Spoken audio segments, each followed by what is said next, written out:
수요예배 나오신 성도분들을 환영하고 축복합니다.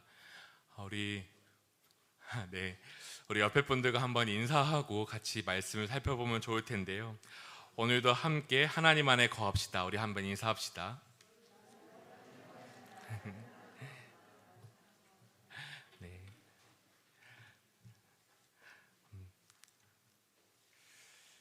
오늘 함께 살펴볼 말씀은 이제 구약 성경 창세기 45장의 말씀입니다.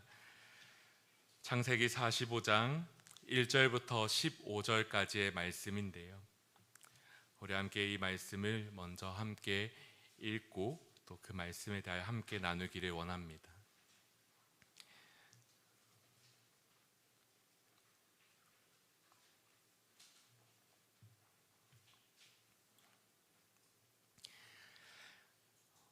특별히 이 말씀을 읽을 때 한 절 한 절 우리 눈여겨보며 그 장면들을 상상하며 함께 읽어보면 좋겠는데요. 먼저는 제가 한 절, 여러분들이 한 절 함께 교독하도록 하겠습니다. 1절입니다. 요셉이 시종하는 자들 앞에서 그 정을 억제하지 못하여 소리질러 모든 사람을 자기에게서 물러가라 하고 그 형제들에게 자기를 알리니 그때에 그와 함께한 다른 사람이 없었더라.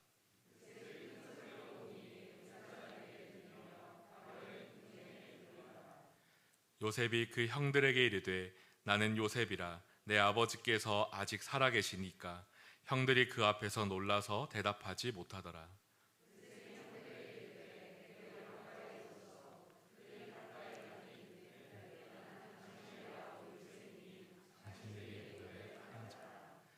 당신들이 나를 이곳에 팔았다고 해서 근심하지 마소서, 한탄하지 마소서.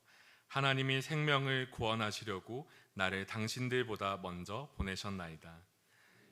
2년 동안 흉년이 들었으나 아직 5년은 밭갈이도 못하고 추도 못할지라. 하나님이 큰 구원으로 당신들의 생명을 보존하고 당신들의 후손을 세상에 두시려고 나를 당신들보다 먼저 보내셨나니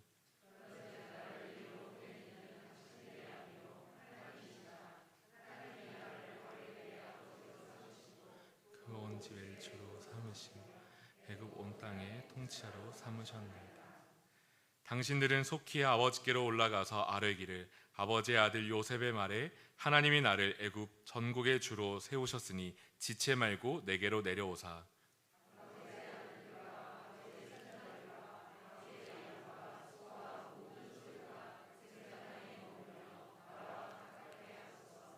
흉년이 아직 5해가 있으니 내가 거기서 아버지를 복량하리이다. 아버지와 아버지의 가족과 아버지께 속한 모든 사람에게 부족함이 없도록 하겠나이다 하더라고 전하소서.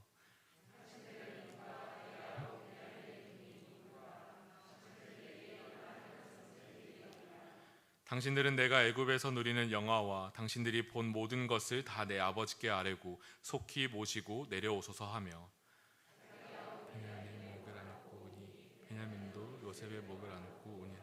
함께 읽겠습니다. 요셉이 또 형들과 입맞추며 안고 오니 형들이 그제서야 요셉과 말하니라. 아멘. 네, 정서적으로 건강한 영성을 꿈꾸는 저희 수정빛 교회 공동체인데요. 2주차의 시간을 갖게 됩니다.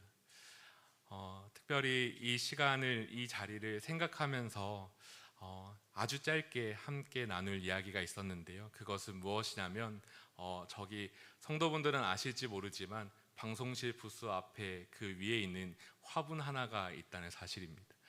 우리 집사님 한 분께서 이제 화분을 올려주셨는데 올려진 화분을 뒤로하고 사실 제가 깨닫지 못하고 있었거든요. 근데 어느 날 이제 새벽 예배, 새벽 기도회 중에 또 다른 한 집사님께서 그 화분에 이제 물을 주고 가셨어요. 물을 주기 전 상태가 사실은 조금 말라 있었던 것 같습니다. 근데 그 물을 주고 난 다음 날도 제가 새벽 기도회에서 그 화분을 보는데 잎이 푸르게 솟아 있는 거죠. 하루만이어도 그 화분에 물이 주어지면 그 잎이 다시 생명력을 얻고 푸르러지는데 그러한 시간이 이런 수요 기도의 시간이 되면 참 좋겠다라는 생각을 그날 잠깐 했습니다. 그래서 그 마음과 함께 이 시간에도 같이 말씀을 나누고 또 같이 기도할 수 있기를 바라는데요. 그런 은혜를 구할 때 하나님이 저희와 함께 하실 줄 믿고 감사드렸으면 좋겠습니다. 오늘 저희가 함께 보는 말씀의 이야기를 함께 나누려 합니다. 오늘 창세기 45장은 요셉의 이야기를 다룹니다. 특별히 그 이야기, 그의 이야기, 그 이야기의 절정을 다루는 한 부분이라 표현할 수 있는데요. 그 이유는 아주 오랜 시간 동안 서로 떨어져 지냈던 이 요셉과 그의 형제들이 다시 마주하는 장면인 것이죠. 그런데 그 떨어질 수밖에 없었던 이유가, 그런 아픔을 준 이유가 다른 상황이 아니라 그의 형제들이 모략하여서 그 요셉을 구덩이에 가두고 그를 노예로 팔았기 때문에 그 현실은 이제 특별한 상황을 맞이하는 것입니다. 그런데 또 하나의 특별함은 그런 아픔이 있지만, 그런 과거가 있지만, 그러나 이곳에서는 그 과거를 다 쏟아내는 자리가 아니라 그 과거를 안고 그 위에 역사하시는 하나님 안에서 화평을 누리고 그 안에서 하나님이 주시는 계획과 뜻을 따라 이 가정이 나아가는 사실에 있습니다. 그래서 우리는 요셉의 이야기를 좀 찬찬히 함께 살펴보려 합니다. 요셉 그는 누구인가? 요셉의 이야기는 저희가 잘 알 테지만 함께 이렇게 계속 살펴보려 합니다. 창세기 37장부터 시작하는 그의 이야기는요, 야곱이 사랑했던 라헬에게서 태어난 야곱의 12아들 중 한 여인, 한 아들, 11번째 아들이라 그를 소개합니다. 그는 특별한 아버지의 사랑을 듬뿍 받았다라고 표현하는데요, 그런 사랑을 받았기 때문에 참 안타까운 것은 형제들에게 시기를 받았다고 합니다. 그런 이야기를 이제 말씀과 함께 보죠. 37장 3절에서 4절 말씀입니다. 우리 말씀은 우리 성도분들이 함께 읽기를 원합니다. 읽겠습니다. 시작.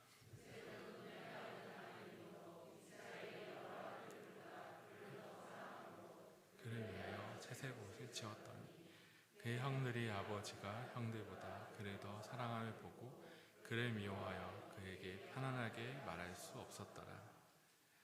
채색옷, 이 단어만 기억할 수도 있는데요, 요셉이 받은 이 특별한 사랑 안에서 그는 다른 것은 몰라도 사랑받는 자녀로 분명 자랐을 것입니다.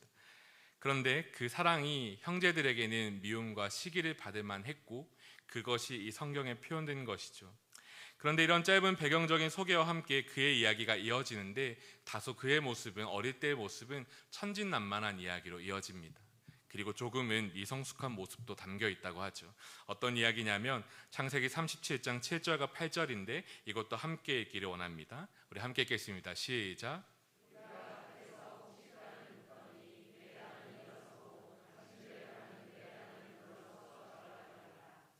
형들이 그에게 이르되 내가 참으로 우리의 왕이 되겠느냐, 참으로 우리를 다스리게 되겠느냐 하고 그의 꿈과 그의 말로 말미암아 그를 더욱 미워하더니. 아멘. 요셉이 꿈을 꾸었습니다. 어느 날 그 사랑 안에서 요셉이 꿈을 꾸는데요, 두 번의 꿈을 꾸는데 그 꿈의 모든 내용이 이와 같은 현실이었습니다. 잘 몰라도 저희가 보기에도 이 현실, 이 꿈은요, 그의 형제들이 그 요셉에게 절한다는 내용을 보여주게 합니다. 그 일이 계기가 되어서 형제들의 마음 안에서는 서로 친해지기보다 더욱더 미움이 생기고 시기가 생기고, 그것을 또한 기쁨으로 막 자랑하는 요셉의 모습이었기 때문에 참 사랑스럽지는 못했던 것 같습니다. 근데 이 일이 계기가 되는데 그 마음에, 그 가정에 이 나쁜 일이, 나쁜 마음들이 확장되어서요, 마침내 어느 날 요셉을 죽이기로 꾀하고 그 요셉을 구덩이에 가두고 그 요셉을 마침 지나가는 그 상인들의 손에 팔아 넘기는 것을 보게 됩니다. 창세기 37장 18절에서 20절인데요, 우리 이것도 함께 읽어보면 좋겠습니다. 시작. 그들이 요셉을 멀리서 보고 죽이기를 꾀하여 상황일 때 꿈꾸는 자가 오는도다. 자, 그를 죽여 한 구덩이에 던지고 우리가 말하기를 악한 짐승이 그를 잡아 먹었다 하자. 그의 꿈이 어떻게 되는지를 우리가 볼 것이니라 하는지라. 멀리서 요셉이 오고 있는 것을 보는 형제들의 마음이 이런 거예요. 미워하고 미워하는 거죠. 사랑하는 내 동생이 이리로 온다, 우리가 자리를 마련하자가 아니라 그 사랑하는 동생이 우리에게 가까이 오는 것을 보고 그에게 찾아왔던 그 꿈이 과연 어떻게 이루어질지를 보며 모략을 펼치는 것, 그리고 그것이 그냥 그 마음 안에서의 상상만으로 끝나지 않고 행동으로 옮겨지는 이야기를 보게 되는 것이죠. 그리고 이 창세기 37장 끝은 이렇게 이어집니다. 제가 읽겠습니다. 그때의 미디안 사람 상인들이 지나가고 있는지라 형들이 요셉을 구덩이에서 끌어올리고 은 20에 그를 이스마엘 사람들에게 팔매 그 상인들이 요셉을 데리고 애굽으로 갔더라. 상상할 수 없는 일이 일어납니다. 부모님의 마음에서는 이런 일은 결코 일어나서도 안 되고 일어날 수도 없는 상상인 것이죠. 근데 저희가 그것을 한번 낯설게 한번 상상해 보았으면 좋겠습니다. 이때 요셉의 심정이 과연 어땠을까요? 성경을 읽다 보면 요셉이 구덩이에 갇히고 조금의 시간이 흐르거든요. 그 시간 동안 형제들은 옆에서 밥을 먹고 있습니다. 함께 시간을 보내고 있습니다. 그 요셉은요, 구덩이에 갇힌 채 그 형들을 바라보는데 마침 지나가는 그 상인들의 손이 있다는 소리를 듣고 또 그 형제들이 그것을 논의하는 것을 듣고 그들의 손에 이끌려서 돈을 주고 팔려가는 것까지를 경험하고 이끌려가는 것이죠. 요셉의 마음이 어땠을까 상상해 봅니다. 그의 삶은 분명 가족과 사랑받는 자로 지내는 것이었지만 미숙할지라도 사랑받는 모습 안에 있었지만 그래서 들뜬 마음과 기대감이 있었지만 어느 날 한순간에 부모와 형제로부터 분리됩니다. 그리고 그 분리된 이유와 그 중심이 무엇이냐면 바로 가족, 그의 형제들이 있는 것이죠. 그들의 손에 미디안 손에 팔려가는 그 비참한 현실이 나타나는데 가족과의 이 분리뿐 아니라 그에게 찾아온 삶의 현실은 익숙한 삶의 자리를 모두 잃어버리고 익숙한 문화나 가족과 음식, 언어, 자유 등 이 모든 것을 박탈당하고 희망까지도 잃어버렸다라고 말할 수 있는 것, 이것이 요셉의 과거 하나입니다. 요셉의 과거를 좀 더 살펴볼 텐데요. 그러면 애굽으로 팔려간 그의 삶이 어떻게 달라질 것인가 이제 이야기를 좀 더 보려 합니다. 감사하게도 그는 주인의 은혜를 입어 가정 총무의 역할을 담당하는데요. 이 가정 총무의 역할이 꽤나 그래도 안정적인 높은 자리에 있는 거예요. 비록 노예의 신분이지만 가장 비참하고 최악의 상황은 아니어서 그의 현실은 꽤나 안정적인 자리에 있게 됩니다. 하지만 그런데 그것도 잠시 이 하나님의 말씀은 참 가혹하게도 그의 이야기를 이렇게 보여주죠. 그 주인의 아내의 유혹과 모함으로 인하여 사랑하고 신뢰하던 관계였던 그 주인에게도 미움받아 다시금 그가 감옥으로 갇혀간다고요. 우리 창세기 39장 19절 20절 말씀인데요. 함께 읽겠습니다. 시작.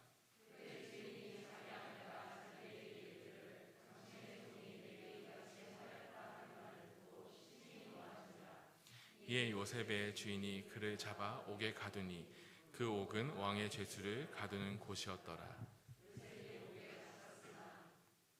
네, 이런 말이 있는 것이죠. 여러분, 여기서 요셉의 잘못이 있었다고 저희는 배웠을까요? 요셉이 어떠한 잘못된 행동을 해서 그가 이런 삶을 살고 있다라고 말하고 있을까요? 성경을 읽어보면 그는 분명 앞서서 그에게 찾아오는 유혹 앞에 그의 유주인에게 이렇게 말하는 현실이 있음을 우리에게 분명히 보여줍니다. 창세기 39장 8절과 9절인데요. 제가 읽겠습니다. 요셉이 거절하며 자기 주인의 아내에게 이르되 내 주인이 집안의 모든 소유를 간섭하지 아니하고 다 내 손에 위탁하였으니 이 집에는 나보다 큰 이가 없으며 주인이 아무것도 내게 금하지 아니하였어도 금한 것은 당신뿐이니 당신은 그의 아내임이라. 그런즉 내가 어찌 이 큰 악을 행하여 하나님께 죄를 지으리까. 그 다음에 이어오는 10절의 말씀을 보면 이런 표현이 있습니다. 여인이 날마다 요셉에게 청하였으나 라는 표현이에요. 하루 이틀이 아니었습니다. 어느 날부턴가 이 여주인이 매일과 같이 하루 이틀이 아니라 알 수는 없지만 꽤 오랜 시간 동안 계속해서 요셉의 빈틈을 찾아서 그를 유혹하고 시험하고 유혹하고 시험하는 것을 봅니다. 근데 그런 요셉의 시험은, 근데 요셉의 마음은 흔들리는 것이 아니라 단호하고 참 감사하게도 분명히 끊어내거든요. 어떻게 내가 이 큰 악을 행하여 하나님께 죄를 지으리까? 당신의 주인이 내 삶 가운데 허락한 것이 나는 무엇인지 분명히 알고 있습니다. 나는 내 삶을 다시 안타까운 구렁텅이로 가져갈 의도가 없습니다라고 분명하게 깨어있는 것을 보는 것이죠. 하지만 그에게 찾아온 현실은 그의 그 여주인의 모략과 또 모함으로 인하여서 그가 주인에게 미움을 받게 되고 그가 감옥에 간다라는 현실에 있습니다. 과거에 받았던 주인의 그 모든 총애를 뒤로하고 그의 신분이 가정 총무로 그 집의 큰 권위자였음에도 불구하고 다시 그의 삶은 과거 형들에게 버려졌던 것과 같은 또 하나의 아픈 현실이 찾아오는 것이죠. 그의 잘못이 아니라 외부적인 요소로 인하여서 다시 한번 철저히 무너져 내리는 이 요셉의 이야기를 우리는 봅니다. 이것이 요셉의 과거인 것이죠. 만약 여러분이라면 이러한 요셉의 상황에서 어떻게 할 수 있을까요? 쉽게 상상은 되지 않는 것 같습니다. 형들의 손에 팔려본 적도 없고 미움은 받아봤지만 형에게 혼도 나봤지만 이렇게 팔려가 본 적은 없기 때문이에요. 그리고 제 안에 정직한 삶을 고백하면서 모함으로 인하여서 제가 그냥 잠깐의 수치가 아니라 그 모함으로 인하여서 다시 삶의 모든 자리를 빼앗기고 그 당시 노예 중에 그 감옥에 갇힌 자로서의 삶을 산다는 건 경험으로 다가오지 않기 때문에 상상이 쉽지 않은 것이죠. 그런데 참 신기한 것은, 참 재미있는 것은 이 요셉의 삶에서 요셉이 갖고 있는 태도인데요. 요셉은요, 가족을 향한 원망으로 가득 찬 적이 없습니다. 이 원망으로 가득 차서 끊임없이 복수심으로 불타는 그러한 모습을 우리에게 보여주지는 않는 것이죠. 자신의 삶에 찾아온 수많은 불행들에 대하여서 곱씹고 곱씹으며 그것들을 되뇌이며 그 과거 앞에서 그것들을 계속해서 양식 삼아 나를 갉아먹고 있지는 않습니다. 오히려 그는 자신의 삶을 그 모든 통제에 벗어난 그 끔찍한 사건들 속에 있음에도 불구하고 그럼에도 자신의 것을 다시 되뇌이며 반복하지 않고 하나님과 동행하며 하나님의 은혜를 누리는 사람으로 이야기는 이어지고, 그리고 그의 끝은요, 하나님의 사람으로서 하나님의 이야기의 연장선의 통로가 되는 한 주인공으로 등장합니다. 하나님의 동역자가 되고 자신과 가족과 애국과 온 땅에 필요한 양식을 준비하고 쓰임받는 한 사람이 되는 것이죠. 어떻게 이런 일이 가능할까요? 어떻게 이런 일이 가능할까라고 했을 때 이 요셉의 삶을 살펴보면 이렇게 말할 수 있습니다. 어떻게 이런 일이 가능했을까? 하나님의 크심을 요셉은 깊이 경험하였다라고요. 요셉의 삶에 하나님이 계셨다, 하나님의 은혜로 요셉의 삶이 세워졌다라고 하는 것, 이 한 문장이 이 요셉의 삶의 전부였습니다. 요셉은요, 자신의 삶 가운데 찾아오셨던 하나님과의 이야기를 이어갑니다. 그는 자신의 삶에 찾아오신 하나님을 만납니다. 그리고 그 하나님과 동행하기 시작합니다. 그는 사실 그가 철저히 하나님을 어릴 적부터 신뢰하고 의지하며 그 하나님과 함께 했던 사람으로 표현되지는 않습니다. 그의 가정의 신앙은 그런 모습이 있을지언정 그렇다고 해서 그 요셉의 신앙이 성숙한 한 의인처럼 나타나지는 않는다고 말할 수 있습니다. 그런데 그런 요셉의 삶에 요셉이 어떤 것을 행하는 것은 아니지만, 그런데 그 자리에 누가 함께 하시냐면 하나님이 함께 하셔서 그의 삶을 세워가는 이야기를 우리에게 보여주시는 것이죠. 언제 함께 하셨습니까? 그의 삶에 형통이란 단어로 어떻게 그의 삶에 함께 하셨습니까? 감옥에 갇힐 때에도, 그 전에 형들의 손에 팔렸던 그 순간에도 하나님께서는 그 요셉의 삶을 버리지 않고 떠나지 않고 그 과거마다 함께 하셨다고 성경을 통해 우리에게 말씀해 주시는 것이죠. 하나님께서는 그의 삶에 함께 하시며 그의 삶을 하나님의 그 주권적인 능력 아래, 손 아래 두시고 하나님께서 인도해 가셨습니다.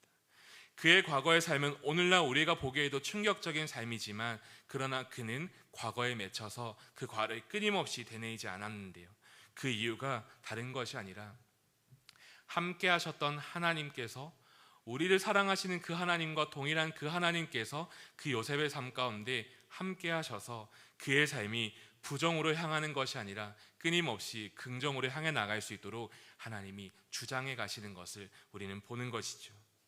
그런 요셉의 삶의 고백이요, 분명 이렇게 나타날 수 있습니다.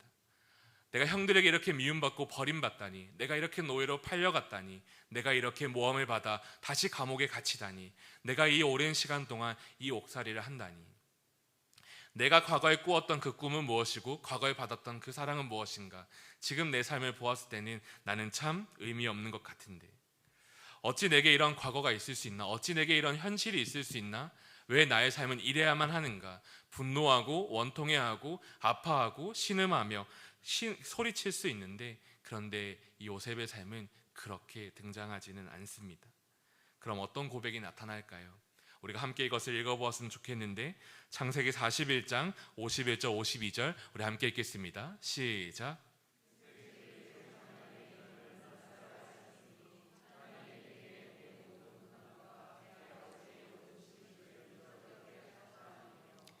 하나님의 이름을 에브라임이라 하였으니 하나님이 나를 내게 수고한 땅에서 번성하게 하셨다 함이더라. 요셉이 오랜 고난의 시간을 보낸 후에 애굽에서 번성하기 시작했을 때 그에게 나타온 그의 아들들의 이름에 대한 묘사입니다. 먼저는 첫째 이름을 므낫세라 말합니다. 다 잊었다라고. 그리고 두 번째 이름을 에브라임이라 말합니다. 다 얻었다라고요. 잊어버리고 풍성하게 되었다. 근데 그 고백은요, 그의 삶에 스며들었던 그 하나님의 함께하심을 그가 바르게 인지하고 그 하나님께서 과거부터 지금까지 늘 동행하셨다는 것을 고백하는 분명한 간증이고 고백이고 선포인 것입니다. 어떤 사람들은 이렇게 말합니다. 아니, 지금 요셉의 삶의 현재는 감옥이 아니라, 이 고백을 할 때는 요셉이 총리가 된 다음이거든요. 요셉이 총리가 되었으니까 애굽에서 다시 높은 자리, 왕의 바로 밑에 있는 그 높은 자리에 있어서 그 모든 것을 이제 손으로 주장할 수 있을 만큼 그의 삶이 다 회복되었기 때문이 아닌가. 그가 가진 권력과 힘과 능력과 그 재정적인 겸비함들, 여러 가지들이 있어서 그의 삶에 이제는 문제가 없으니까 그러한 고백을 하는 것이 아닌가라고 어떤 이는 이 말씀들을 보며 질문할 수 있지만, 그러나 우리는 그렇게 보아서는 안 됩니다.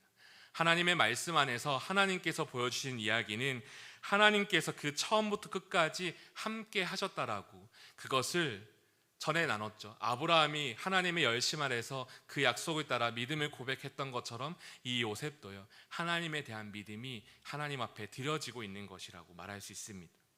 요셉의 고백들은 남들이 말하는 기원을 얻고 성공하는 삶을 살아서 내 삶이 부요하기 때문에 나는 이제 과거의 일을 잊었노라, 나는 이제 과거의 일을 잊고 내 삶의 풍성함을 나는 기뻐하노라 라고 하는 것이 아니라, 그의 삶에 함께 하시는 하나님이 그의 삶을 끊임없이 부정해 두지 않고 긍정으로 옮겨가시는 것을 그가 경험함으로 그가 하나님을 찬양하는 고백을 함께 드리고 있는 것입니다. 이러한 고백이요, 요셉의 마음에 계속해서 나타나는 것이 이 요셉의 후반부의 이야기라고 합니다. 요셉의 감정은요, 아무렇지 않은 게 아닙니다.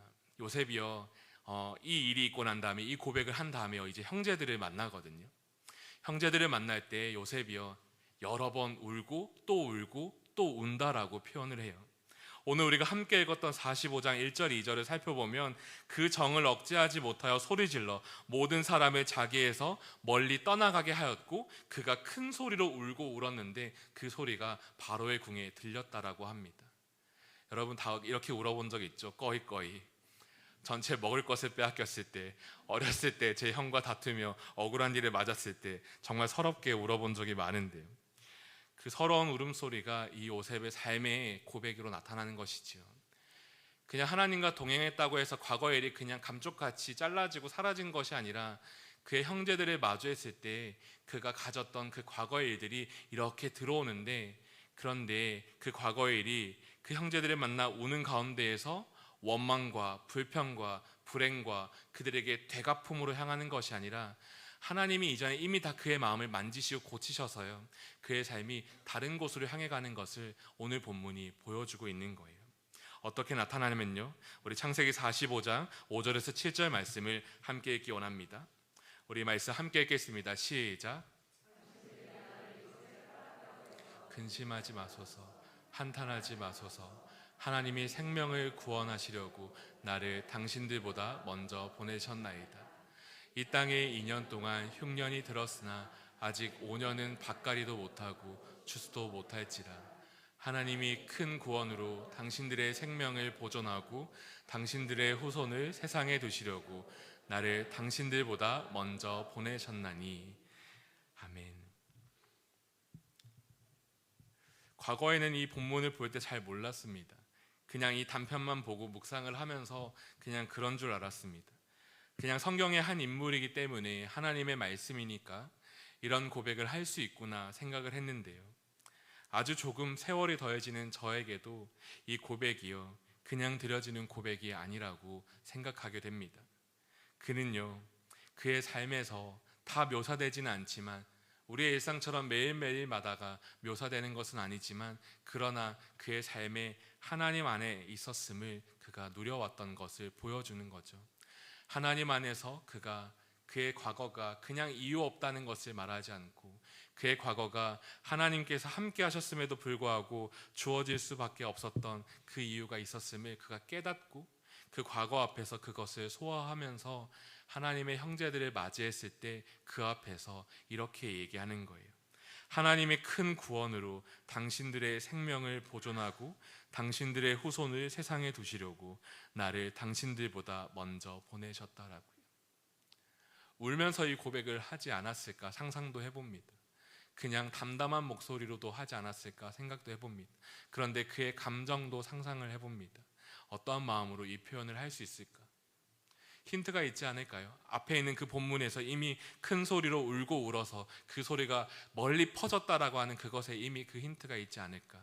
그런데 그 말을, 그 울음을 갖고서요, 그는 그 자리에서 자기의 과거를 되뇌이며 원수 갚음으로 자신의 과거를 되뇌이며 다시 그것을 불평함으로 자신의 과거를 되뇌이며 그것에 대하여서 그들을 벌하는 데 중점이 있지 않고, 그의 삶을 인도하시며 느껴왔던 하나님의 함께하심, 나를 통해 일하시는 하나님의 그 계획을 그가 그 자리에서 그의 형제들에게 고백하고 있는 거예요. 과거에 발목 잡히지 않고 하나님의 크게 인식하였던 이 요셉의 이 한 고백이 오늘 우리의 고백되기를 소망합니다. 마지막인데요, 요셉의 이야기의 마지막을 살펴보면 이 본문이 좀 더 의미가 있습니다. 창세기 50장인데요, 이제 요셉의 진짜 마지막 이야기예요. 그의 형제들의 아버지의 야곱의 죽음과 관련된 이야기입니다. 다 끝난 줄 알았던 그 과거에 대한 언급이 한 번 더 등장하는데요, 우리 창세기 50장 15절에서 17절 말씀을 함께 읽어보면 좋겠습니다. 시작.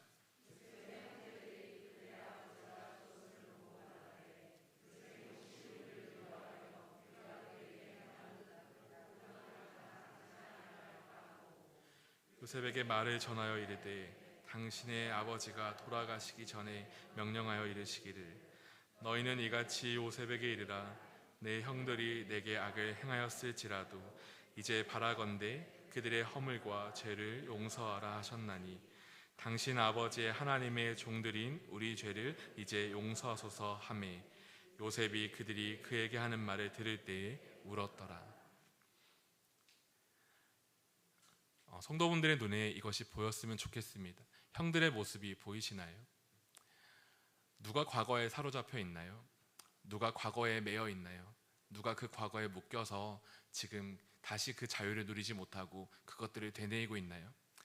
하나님께서 그 일들을 분명히 요셉을 통해서 선포하게 하시고 회복하게 하셨는데, 그런데 그 과거에 한 매여 있는 자들은 이렇게 불안해하고 말합니다. 아버지의 죽었음을 보고 요셉이 혹시 우리를 미워하여 우리가 그에게 행한 모든 악을 다 갚지는 아니할까? 이때 나타났던 그 악이 무엇이죠? 요셉을 과거 미워하며 그 구렁텅이에 넣고 그를 팔았던 그 현실이 아니겠습니까? 그래서 그가 말하는 거예요. 그들이 요셉 앞에 가서 말하는 거예요. 당신이 우리의 주인이다라고 엎드려서 말하는 거예요. 그런데 그 요셉 앞에, 그 형들 앞에 요셉이 말하는 것이 무엇입니까? 요셉이 그들이 그에게 하는 말을 들으면서 먼저는 웁니다. 눈물을 흘립니다. 그리고요, 그 요셉이 형들 앞에 이렇게 말합니다. 이것이 창세기 끝인데요, 19장에서 21절 말씀을 제가 읽겠습니다. 요셉이 그들에게 이르되 두려워하지 마소서, 내가 하나님을 대신하리이까. 당신들은 나를 해하려 하였으나 하나님은 그것을 선으로 바꾸사 오늘과 같이 많은 백성의 생명을 구원하게 하시려 하셨나니, 당신들은 두려워하지 마소서, 내가 당신들과 당신들의 자녀를 기르리이다 하고 그들을 간곡한 말로 위로하였더라. 여러분, 요셉이 감히 위로할 수 있는 처지였습니까?